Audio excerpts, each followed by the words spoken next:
قیامت کے قریب ایک بولنے والا جانور ظاہر ہوگا جس کو دابہ کہا جاتا ہے، یعنی دابۃ الارض، جو نکلے گا زمین سے اور یہ بات کرے گا انسانوں سے۔ مگر حیران کن بات میرے لیے تو خاص طور سے اس میں یہ ہے کہ آخر ایک جانور کیسے بات کر سکتا ہے انسانوں سے؟ اور وہ جانور نہ صرف انسانوں سے بات کرے گا بلکہ حدیث میں یہ آتا ہے کہ وہ جانور انسانوں کو یعنی یہ بتائے گا کہ ان میں مومن کون ہے اور ان میں منافق کون ہے۔ اس کے پاس انگوٹھی ہوگی سلیمان علیہ السلام کی اور عصا ہوگا موسیٰ علیہ السلام کا، اور اس انگوٹھی سے وہ نشان لگائے گا کافر کے اوپر، اس کی ناک کے اوپر، کہ اس کے دل میں ایمان نہیں ہے، اور مومن کا چہرہ اس عصا سے جو موسیٰ علیہ السلام کا ہوگا روشن کر دے گا۔ یہاں پہ ایک سمجھنے والی بات یہ ہے کہ صوفیہ کے نزدیک اس کی کچھ الگ قسم کی تشریح ہے۔ جو حدیث ہے اور جو قرآن سے ہمیں ایویڈنس ملتے ہیں ان سے یہی بات سمجھ میں آتی ہے کہ اللہ تبارک و تعالیٰ نے سورہ نمل کی آیت نمبر 82 میں یہ بات بتائی ہے ہمیں کہ ہم ایک جانور ان کے اوپر نمودار کریں گے جو ان سے بات کرے گا۔ اور حدیث شریف میں بھی یہی آتا ہے کہ جب سورج مغرب سے طلوع ہوگا تو اس کے بعد یہ نشانی ظاہر ہوگی کہ ایک جانور نمودار ہوگا، اور وہ جانور لوگوں کو یعنی وہ جانور زمین سے نکلے گا اور وہ لوگوں سے بات کرے گا، وہ لوگوں کو بتائے گا کہ تم نے یہ عمل کیا ہے اور تم کافر ہو، اور تم نے یہ عمل کیا ہے اور تم مومن ہو، جس سے یہ شناخت واضح ہو جائے گی کہ مومن کون ہے اور کافر کون ہے۔ یہاں تک کہ حدیث میں یہ آتا ہے کہ ایک ہی دسترخوان پہ مومن اور کافر بیٹھے ہوں گے اور سمجھ میں آ جائے گا کہ دونوں ایک دوسرے کو پہچان رہے ہوں گے کہ ان میں سے کافر کون ہے اور مومن کون ہے۔ اب یہاں ایک بات بہت اہم ہے کہ صوفیوں کے یہاں جو نفس ہے دراصل یعنی جانور بات کر رہا ہے اور جانور بتا رہا ہے، جبکہ یوزلی ہوتا یہ ہے کہ امام مہدی علیہ السلام ایک مومن ہیں جو آئیں گے، جو انسان ہیں، عیسیٰ علیہ السلام ایک انسان ہیں کہ جو آئیں گے۔ اسی طرح سے ہونا یہ چاہیے تھا کہ ایک انسان آتا اور وہ انسان بتاتا، وہ انسان کلیئر کرتا کہ آخر کون مومن ہے اور کون منافق ہے، کون کافر ہے۔ پر ایک جانور آ کے بتا رہا ہے، یہ بات بڑی عجیب و غریب ہے۔ پر صوفیوں کے یہاں یہ فلسفہ بہت اہم ہے اور اس پر میری کیا رائے ہے میں آپ کو وہ بتاتا ہوں۔ شاہ ولی اللہ محدث دہلوی رحمۃ اللہ علیہ نے اس دابۃ الارض کے مطابق اس دابۃ الارض سے ہی متعلق ایک بات لکھی ہے جسے ہم اس سے جوڑ رہے ہیں۔ انہوں نے اپنی کتاب حجت اللہ البالغہ میں کتاب الفتن میں ایک بات لکھی ہوئی ہے کہ جب انسان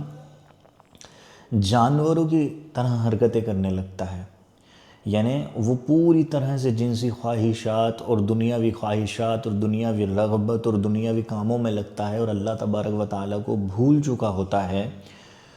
تو وہ ویسا ہو جاتا ہے جیسے بہائم ہوتے ہیں۔ بہائم یعنی چوپائے جانور، وہ انہی کی طرح ہو جاتا ہے، اور ایسے انسان کا نفس سے امارہ ہوتا ہے۔ انہوں نے اس پہ پورا ایک چیپٹر قائم کرا ہے۔ اور صوفیوں کے یہاں جتنے بھی اولڈ نیو جتنے بھی صوفی ہیں ان میں سب میں اس نفس کو اینیملسٹک نفس کہا جاتا ہے۔ یہاں تک کہ خوابوں میں بھی اگر آپ جانور کو دیکھتے ہیں تو اس کی بھی تعبیر کئی سارے موجودہ دور کے سائیکیاٹرسٹ اور صوفی یہی کرتے ہیں کہ اس سے مراد آپ کا کوئی نگیٹو ٹریٹ ہے جو آپ کے دل میں ہے۔ اب دابۃ الارض بھی ایک جانور ہے،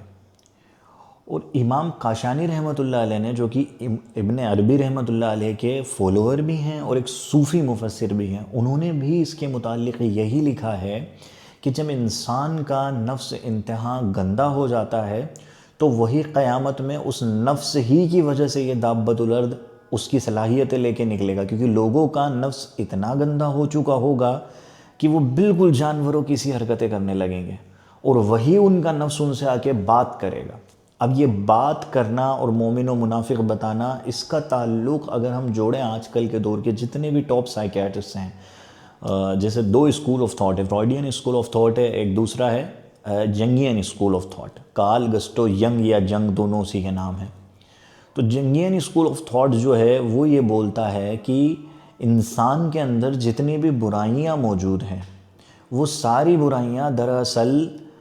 اس سے بات کر سکتی ہے، جیسے غصہ، نفرت، بغض، عداوت، اور اس طرح کے بہت سارے معاملات جو اس کے ساتھ بچپن میں ہوا اور اس کے لیے اس میں نفرت آ گئی، کوئی واقعہ پیش آیا، کوئی ٹروما ہوا، یہ ساری چیزیں انسان کے اندر جمع رہتی ہے، نفرت جمع رہتی ہے، غصہ جمع رہتا ہے،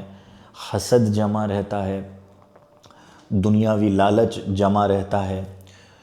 تو انسان کے اندر یہ سب کچھ جو جمع ہوا رہتا ہے، یہ سارا کا سارا اس کے نفس کو اور مضبوط کرتا ہے، یعنی برا بنانے میں، اور یہی خوابوں میں اسے جانور بن کے بھی ستا سکتا ہے، اور یہاں تک کہ ان کے یہاں ایک ترکیب ہوتی ہے جس کو بولتے ہیں ایکٹیو امیجنیشن، ہمارے یہاں وہ صوفیہ کے یہاں اپنے نفس سے بات کرنا کہلاتا ہے، محاسبہ نفس میں وہ آتا ہے۔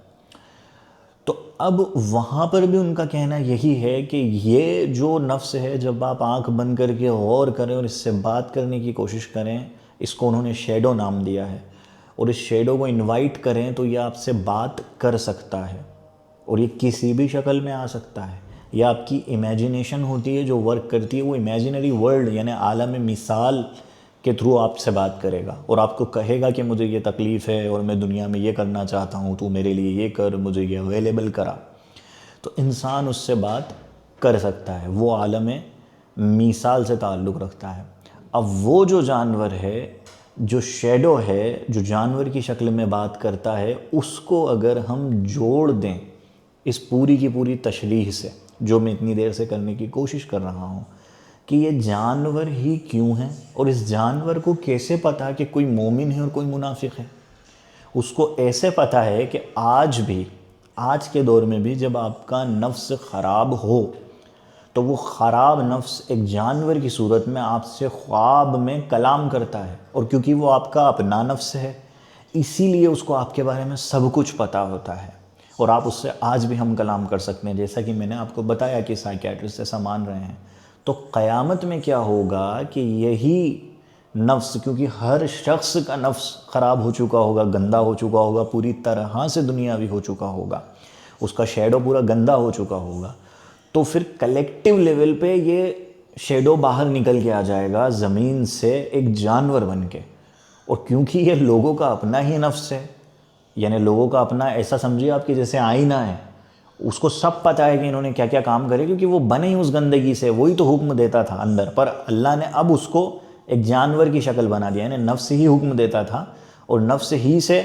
وہ بنا ہے، نفس ہی کی خصلت اس کے اندر موجود ہے، وہ ایک جانور ہے، تو وہ جانتا ہے آپ کی کوالٹیز،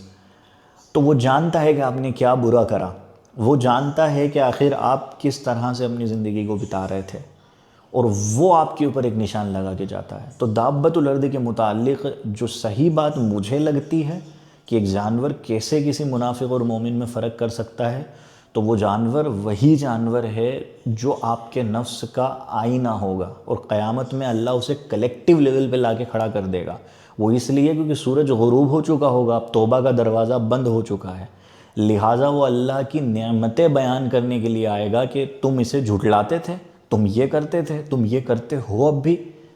اور لوگوں کے اوپر ہی کلیئر ہو جائے گا کہ اللہ تبارک و تعالیٰ ہی وہ ذات ہے جو حقیقی کائنات کی مالک ہے، نہ کہ ہمارے نفس اور ہم۔ تو یہ ہے صوفیہ کی تشریح۔ انشاءاللہ آگے قیامت کے دیگر معاملات پر بھی ہم بات کریں گے، اور صوفیہ نے اس کے بارے میں کیا کہا، کیا ان کے اقوال ہیں، ان کی کیا تشریح ہیں، اس کے اوپر ان کے دلائل بھی دیکھیں گے، اور مختلف زاویوں سے اسے سمجھنے کی کوشش بھی کریں گے۔